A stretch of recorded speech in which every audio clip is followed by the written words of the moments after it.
On Sunday, we mark the 30th anniversary of the EDSA People Power Revolution. Almost a year after that event, the 1987 Constitution was ratified overwhelmingly by 76% of the voting population.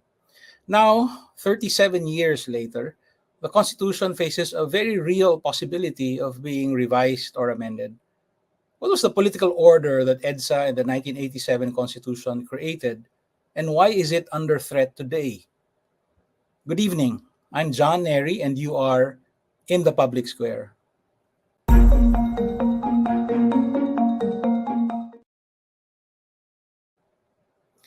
Tonight, I am honored to be joined by two members of the 1986 Constitutional Commission, who were already among the leading voices at the time and who went on to have even more distinguished careers. Edmundo Garcia is a human rights activist, peace advocate, teacher, and writer. And Christian Monsod is a lawyer, management consultant, and former chairman of the Commission on Elections. Good evening, Professor Ed and Attorney Chris, and thank you for joining us in the public square. Good evening. Good evening to you, John. Good evening. Let me start by, talking about a very disturbing finding from the WR Numero Public Opinion Survey of December 2023, where it found that public opinion regarding martial law as of December 2023 was a combined 57% favorable and very favorable, whereas public opinion regarding EDSA was a combined 45% favorable and very favorable.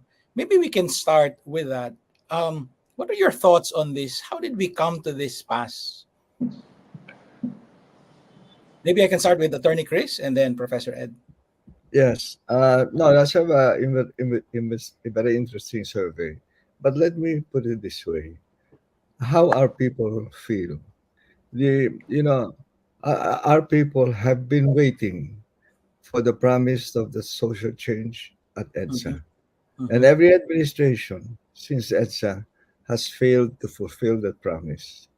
Now, when I talk to my farmers in urban poor, I lawyer for them, and they said, we are very now our priorities are struggles for everyday life. What are these? The criminality, the drug problem in our neighborhood, where people just walk around there with on drugs, corruption, the delivery of government services, and in urban areas the problem of traffic, where they have to take them 4 hours to get to work because their housing has been put out of the city. The lands of the local government have been sold to land developers, the rich people. Now, they said, this is what happens. The Duterte got it right in 2016. And he said, I come from you, understand you. And he got it right. On the deeper yearnings of our people are disappointments in the quote-unquote yellows for not delivering on that promise, and therefore they look to him as the angel of hope. Of course, it didn't happen that way, but they said, well, during his time, at least criminality was down in the neighborhood, and there were no more drug addicts walking around at night, and to them that's important, the importance of their everyday life. Number two, many people already have forgotten about the benefits of when we restore democracy in the country, but they have not experienced that when there is a dictator, a authoritarianism at the head of government and the system, that it creates small dictators at the ground level, and that really harms their lives. That's why it was easy to organize them in 1986, because there were already many little dictators at the ground level. There are none, and the propaganda campaign of Marcos today is very very brilliant, in the sense that look at what he's doing. He's going down and distributing a lot of agrarian reform certificates, and today we don't have that kind of little dictatorship at the ground level. Mhm. So to them, authoritarianism may be good because at least if happens to be a good man and they expect it to be done, and Mhm. Marcos portrays himself as a very nice person who wants always to help the poor, Mhm. emancipation of the farmers, for example. It's a very touchy issue at the ground.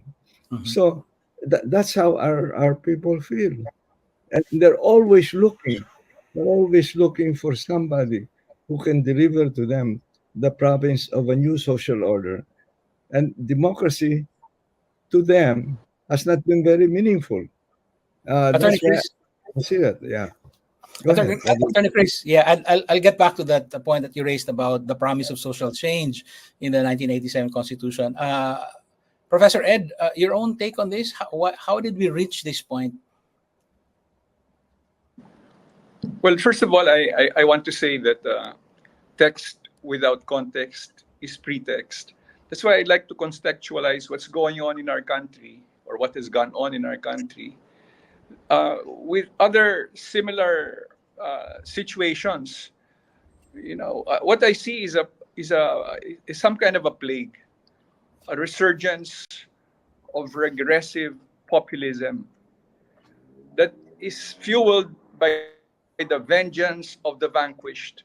I agree with what Chris said. Many of our people feel dispossessed. They have not enjoyed the benefits of the promise of EDSA. Poverty and inequality remains real. A lot of people are marginalized from the political process, and so this explains the reason why people are looking for a strong man. Look what happened in Indonesia just a few days ago. You have a former uh, war criminal, actually, who has now become Mhm. president, and the vice president is an offspring of the current president. They followed the playbook that happened in the Philippines. The situation in Argentina, in the Netherlands, and even in the US with Trump, the yearning Mhm. for a strong man, the yearning for the past, no matter without the moral moorings that is required for leadership. And Mhm. so, therefore, people would tend to, look at something different, looking for a savior, perhaps. But that, for me, explains why in the surveys, people feel that they have not enjoyed the benefits of what they initially thought was a hopeful future. well, Let me get let me back to both of you, let me, Attorney Chris. No. let me just add. When you ask people, they say, "How is your everyday life today? How's your everyday?" Well, Yeah. uh, it's not too bad, like that. No, but Mhm.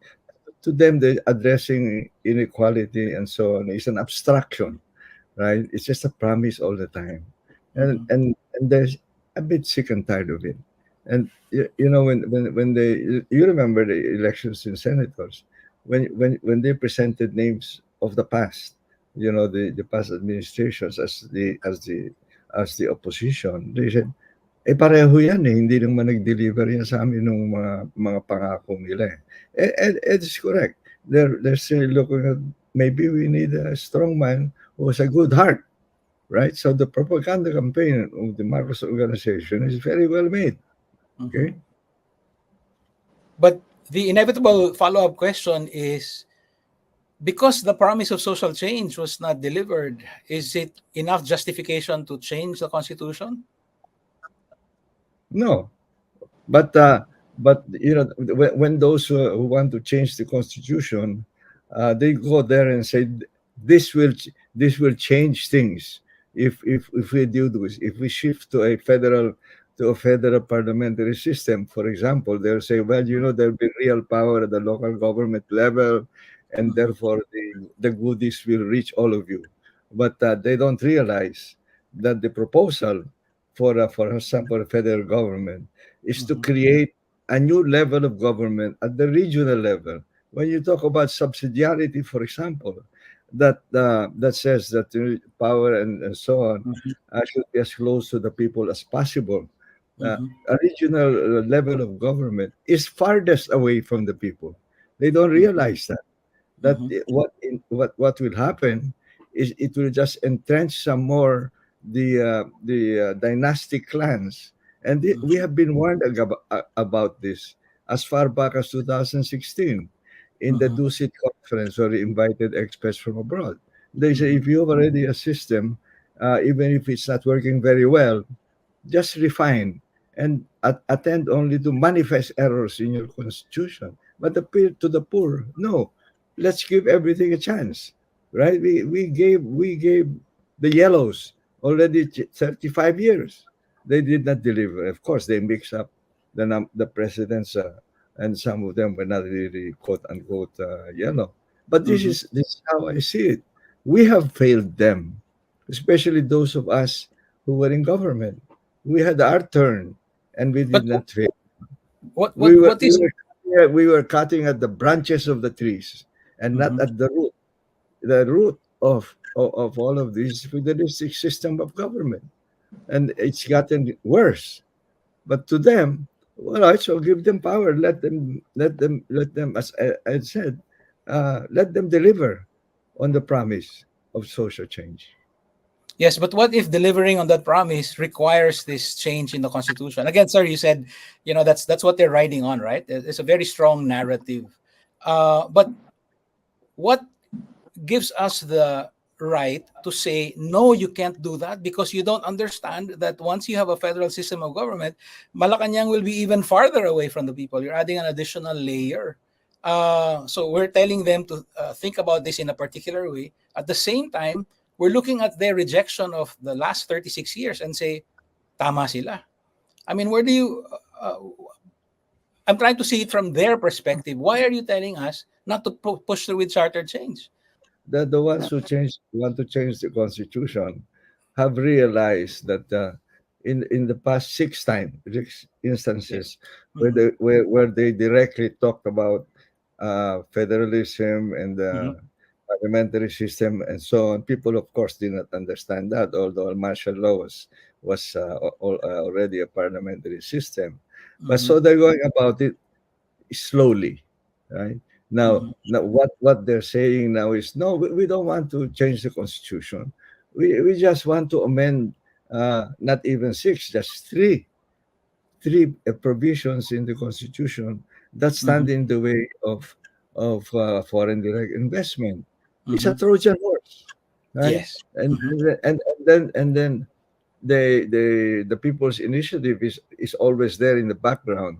I understand they've already gotten their signatures, but of course they cannot proceed. They haven't filed, and of course they have to consider the decisions of the court in the Santiago case, right, and the Lambino cases. But that is there waiting in the background, right?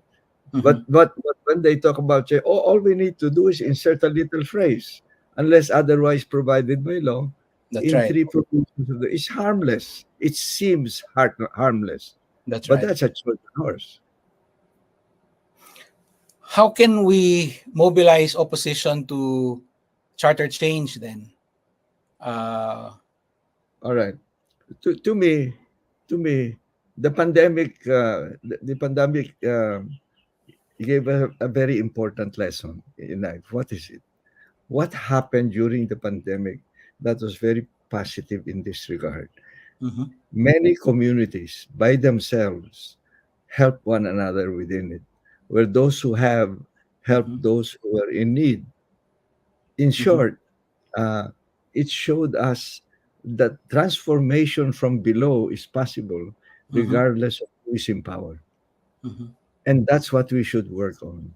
That's why I was telling the priests and the NGOs and the business in the barangay elections, please concentrate on the barangay elections and choose and support those who are poor, who are good. Let them win, help them win.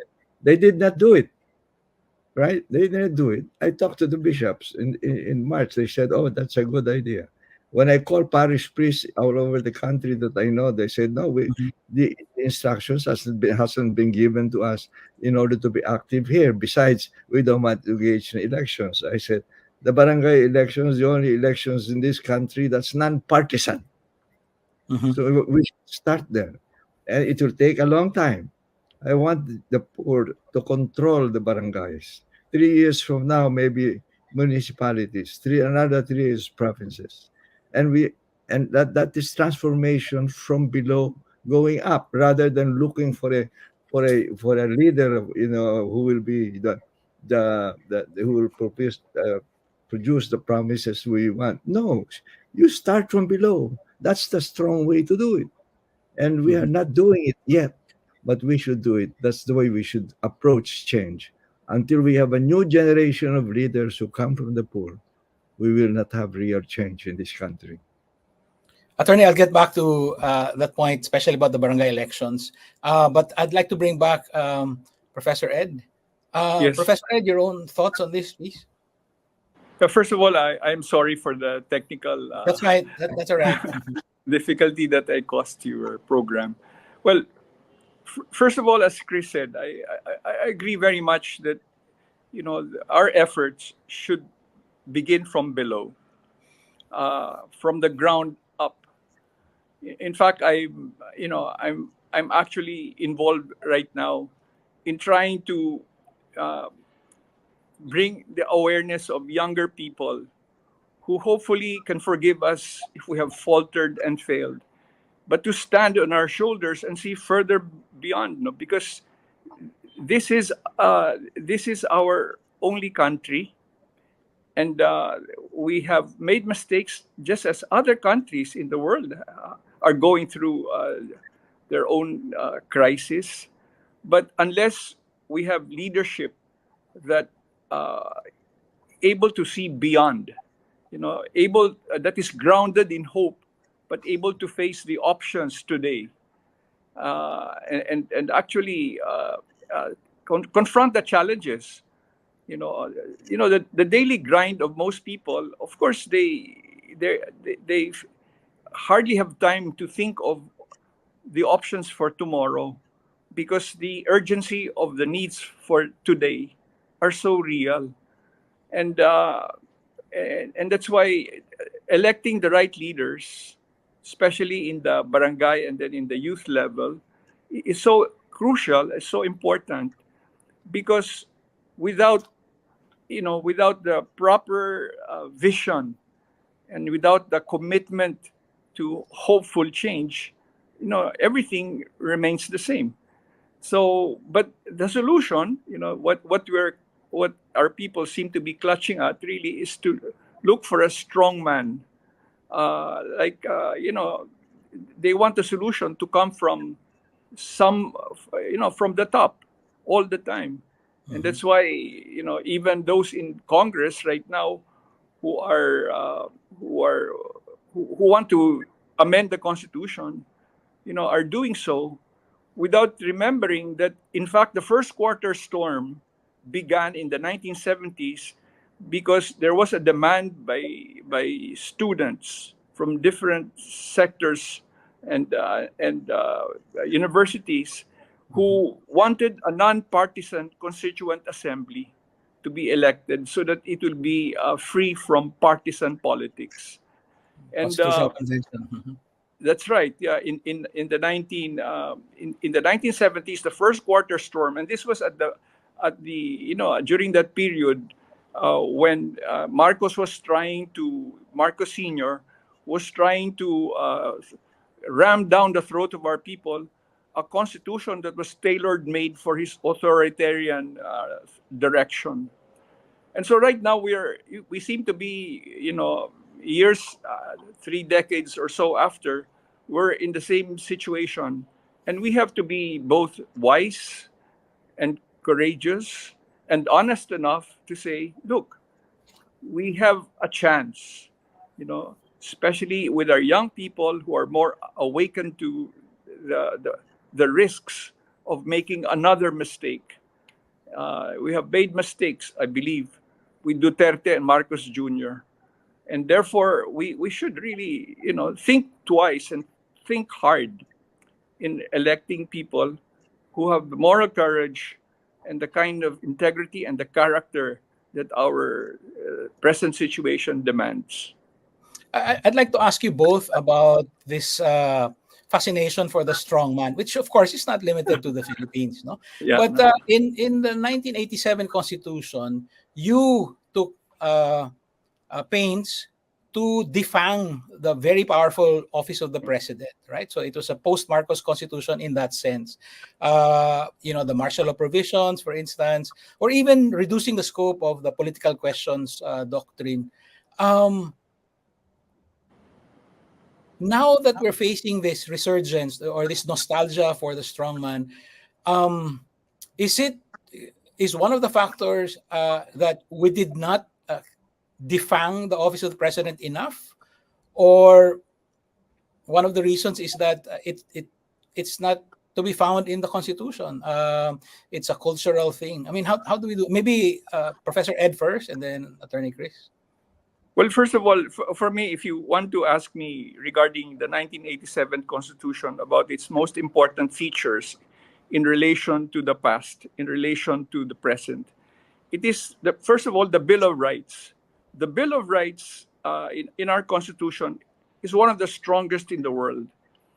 However, the implementation, the respect for the Bill of Rights, so that all the rights of our people are both economic, social, civil, political rights are respected, that has to prevail, those rights. That's the first important thing I believe that is the contribution of the Constitution. Secondly, is the Article 13, which Chris, I'm sure, would agree, is the heart of our Constitution.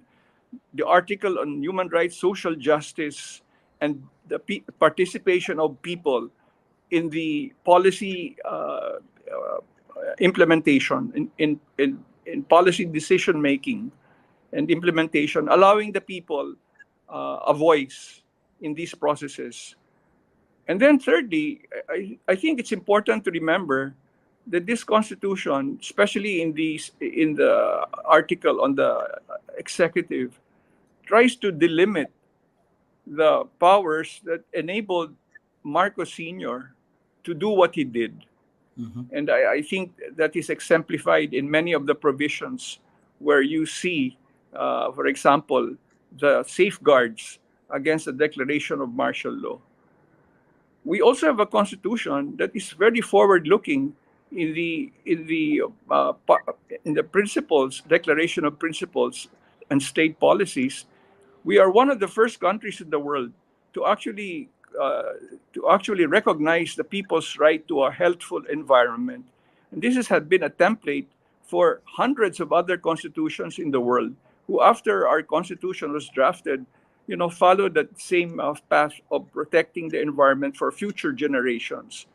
And so I believe that people have to learn to appreciate the 1987 Constitution for the kind of path it provides. Now, it is up to us to elect the kind of leaders who will pursue the promise and and the benefits of the power of the people that destroyed, the remnants of the old. And as Milan Kundera would say, the struggle of people against power is the struggle of memory against forgetting. We have to remember. That's why I accepted your invitation, because I think it's very important for us to remind people of what martial law was. People killed our best and brightest, like Emmanuel Yap, like Edgar Hopson, like Emilio Javier, and that, what we have gone through, we do not wish to go through again. And so I believe that the Constitution, the 1987 Constitution, is not the problem. It is part of the solution. As many of the drafters of the Constitution put out in a paper a few years ago, the title of which was that the Constitution is not the problem. It is part of the solution. Thank you. Attorney Chris, nagkulang ba yung ginawa ng CONCOM in limiting the powers of the president?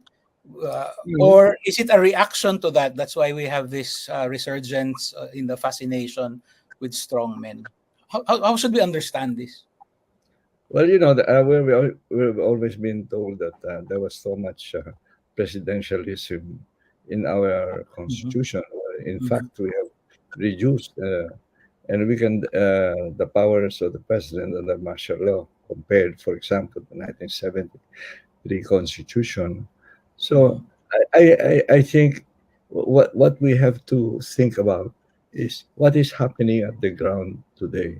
I mean, we can talk so much about the real heroes of EDSA, and I can talk. I talk to people about it was easier to convert the poor to volunteer than the rich, because the poor were already experiencing authoritarianism at the ground level, and they would join easily. Uh, so it's possible we must relate it to the life that they have today, and that's why I'm always saying that this struggle for everyday life. And let me also put it in another way. When I talk to people who are probably listening to us now, we belong to the ruling class in this country, and we must see ourselves not as future leaders in this country. We must see ourselves as intermediaries for the poor. That what we want is to help have the poor get the power to realize that they have the power, and give them help from the bottom up. Right? This is the transformation from below that I think Ed agrees with me. And when and when I talk to people who say we want to help, you must be clear in your mind. We're only intermediaries. Once the poor have been elected into power, we withdraw. Right? We let them exercise that power, and I think that's one thing that we must be able to impart to them. Now, secondly, we must be there at the ground. We're not just talking here at the top. We must be there at the ground. And my principle is that the poor cannot wait for another 6 years for that angel of hope to come. So we have to look for the good and bad ones in any administration. And every administration have good and bad people. And the difference is permeable. That good people sometimes do bad things and bad people say good things. So I look for the good people in the government to help them. Found many. And when you work for the farmers and urban poor indigenous peoples, they want results. And I don't mind if the results happen today because of the good people in government. Then we should do that.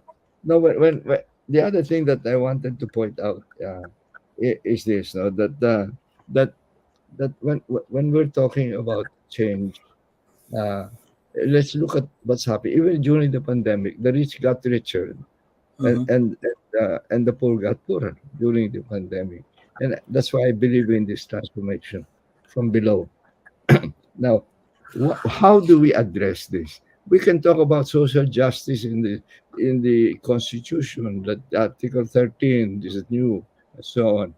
Let's talk about in terms of what is the real program. There are two. There is the real program. One, that Kenneth Arrow, the economist, told us that okay, capitalism, competition, and so on, and trickle down economics, and so on, and rising waters run, raise all boats and all that.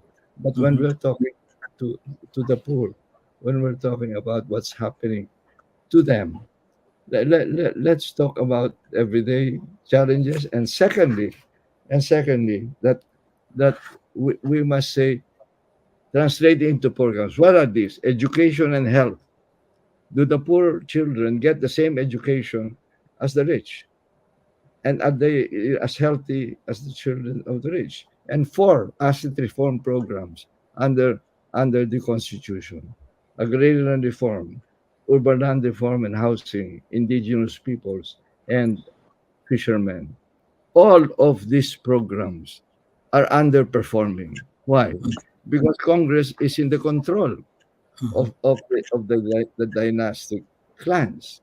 So they either put loopholes in the law, they underfund the programs, for and in the implementation, they have false implementation. I can go through the list here on what's happening, for example, in agrarian reform.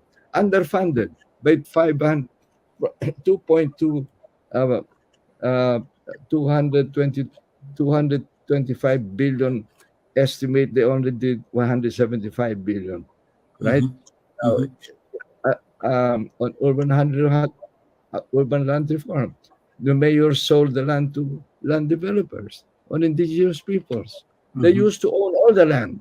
And then we, the landowners and the ruling elite, conspired with the colonials to drive them out of the best lands, and now they're in the uplands. And then mining came. The Mining Reform Act, the two were filed, one during Aquino's time. It died in committee. In during Duterte's time, it died in committee. And then people brag about it. At madali yan, may lagay eh. Hindi naman nila kaya yun eh. And they have the money, right? That's why it's important for us to start electing young, good people from the poor, from the bottom up. This is the way. This to me is the way to get out of this and stop talking about the Article 13, so on and so forth.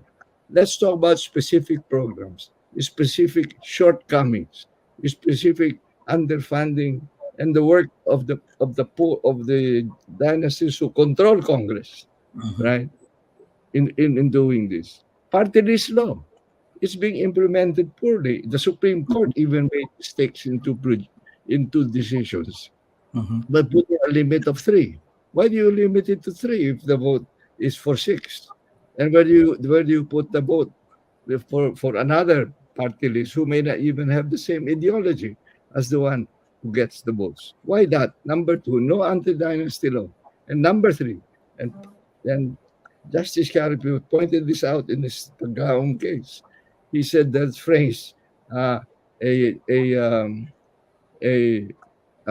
history of advocacy for the party that enabled a resident of Forbes Park to represent tricycle drivers, correct?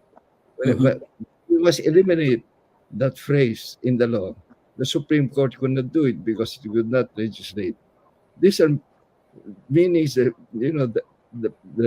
things at the ground, related to the ground level and so on. And lastly, when I talk to audiences like this, I say, you talk about real change, that you also want real change. Let me ask you, what are the sacrifices that you are willing to give up? The sacrifice to make in order, because you love the country and you love the poor.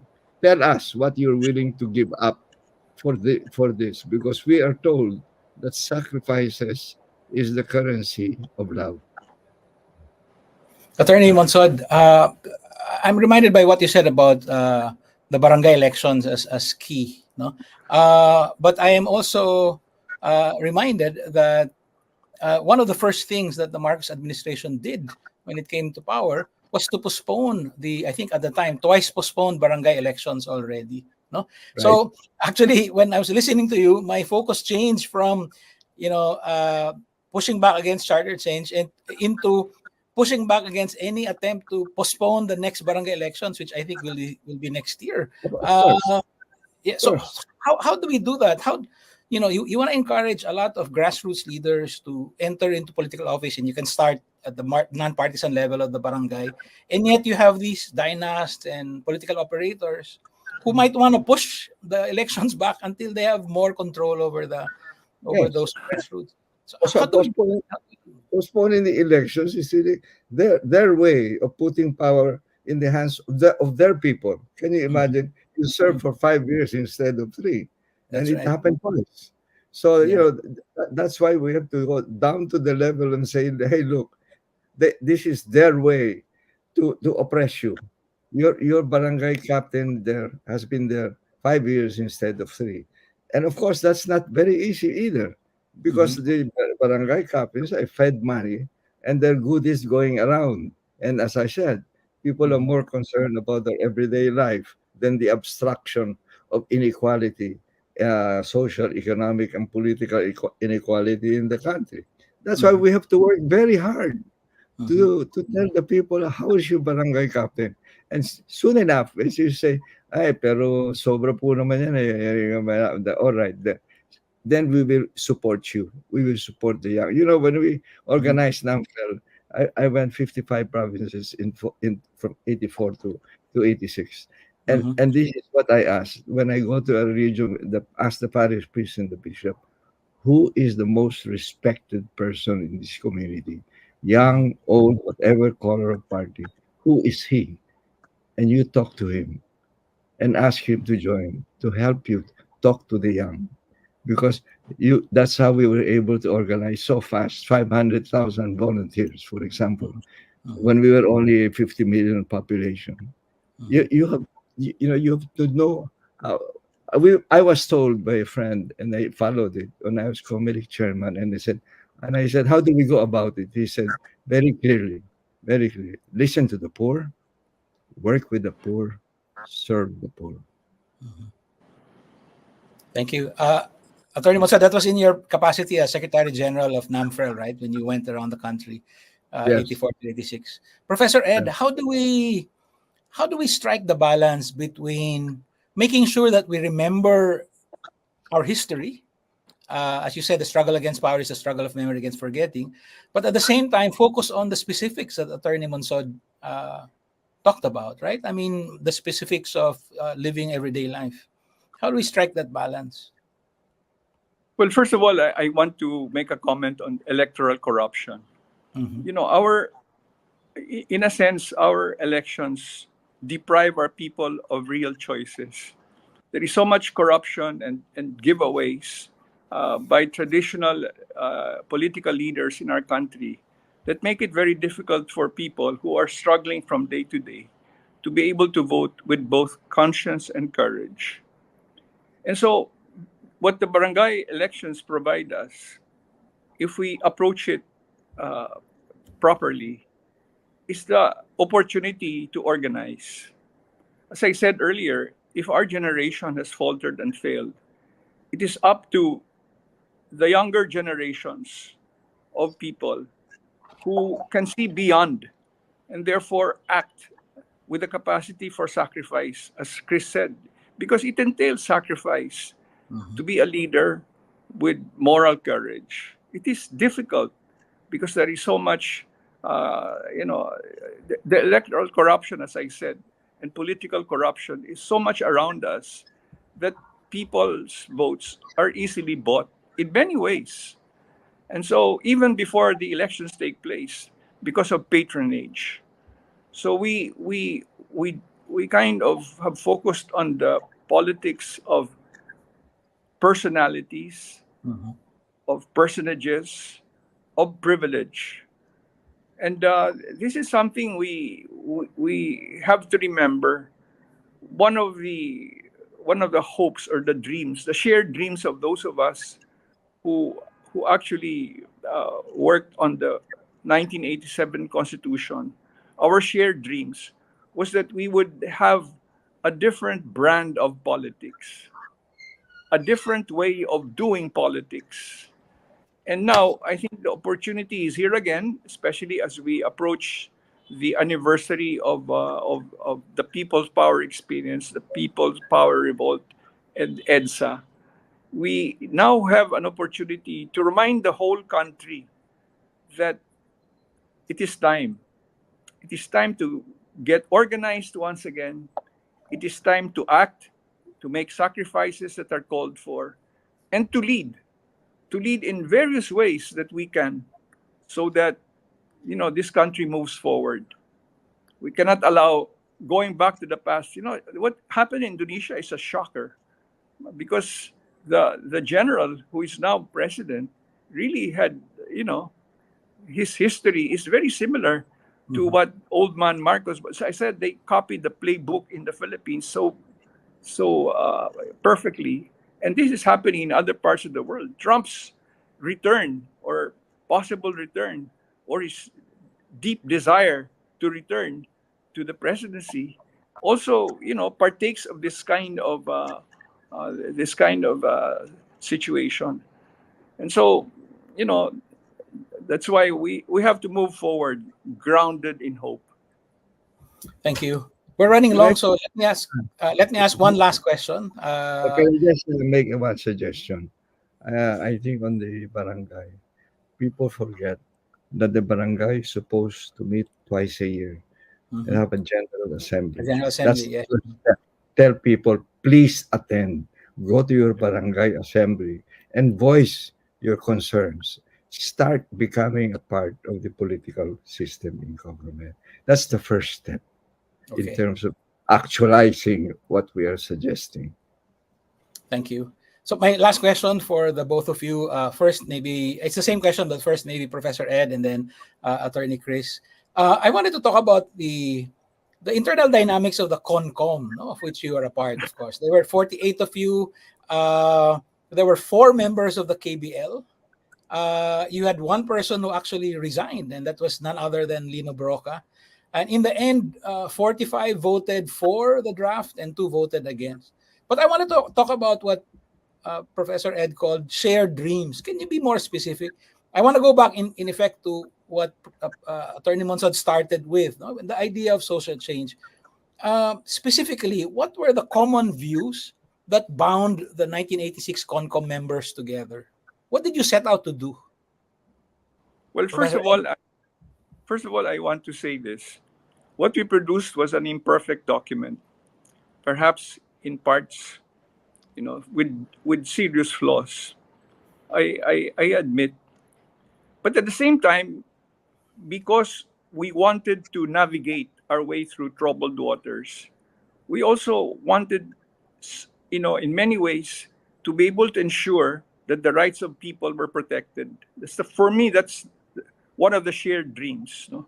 Of most people. The Bill of Rights was unanimously, proclaimed, I believe. And then, obviously, we wanted to curtail the possibilities of the president, becoming a dictator, as Marcos himself ended up because of the kind of constitution that was crafted under duress. Thirdly, as Chris already mentioned, the the the life of the urban, the rural poor, the farmers, the urban poor, indigenous peoples, and all those on the fringes of society, you know, that constitution provides a pathway. It provides the possibilities. And at the end of the day, I remember in my own in my own delivery of explanation of my vote, why I voted yes. I said, although it may have been an imperfect document, nevertheless there is room for a struggle for interpretation. And hopefully we interpret it and provide enabling laws that will benefit the majority, the more vulnerable in our society. And that's why I think, people really make a mistake in wanting to change the Constitution as if the flaws were there. I mean, the serious flaws. No, we have to understand what the basic cries of our people are and address them. The Constitution is part of the solution. Thank you. Attorney Monsod? Yes, well, let me just put it this way about the participation. I have it here on the biometrics in the Constitution. There were 6 senators, 1 from the opposition, 5 justices, 2 chief justices, 3 Muslims, 1 from indigenous peoples, 3 congressmen, 1 from the opposition, 1 speaker, 5 church evangelists, 7 lawyers, 3 from media, 1 from cinema, 1 general of the armed forces, 3 from naval, and one educator. That's the mix. So, of course, And only 6 women. fine, but they were very loud. So, They were excellent. The women were excellent. yes. So as this is, it was a good mix. But of course, it's not perfect. We know that. But when I'm asked what mistakes you made, other than this thing about both of the people, both jointly, there were 3 provisions with that which have been accepted as really voting separately. But when we talk about the constitution, I said, okay, so I think we made 2 mistakes. We overestimated the spirit of EDSA, and we underestimated the greed of politicians for power and of the rich for wealth. And that those the in the constitution on social justice. And as I said, this cannot be done today because they totally have control of the legislation, and we have a very slippery slope today on authoritarianism. Started with Duterte, right? So it's going to be a very tough climb for us, and that's why we have to start from the bottom. When we have to do it, start doing it now, and we need the help of the church in this endeavor, and the NGOs and the good people in business, which are very few. So this is how we should go about trying to go for the real change we seek and we promised. Thank you, Attorney Christian Monsod and Professor Ed Garcia. I found our conversation enlightening, unexpected, provocative, and also inspiring. Thank you very much. Thank you. Welcome. Thank you very much to both of you. That's it for us tonight. The next step for engaged citizens, as always, is to take a more active part in rebuilding our democracy. See you in the public square. This is John Nery. Thank you and good night.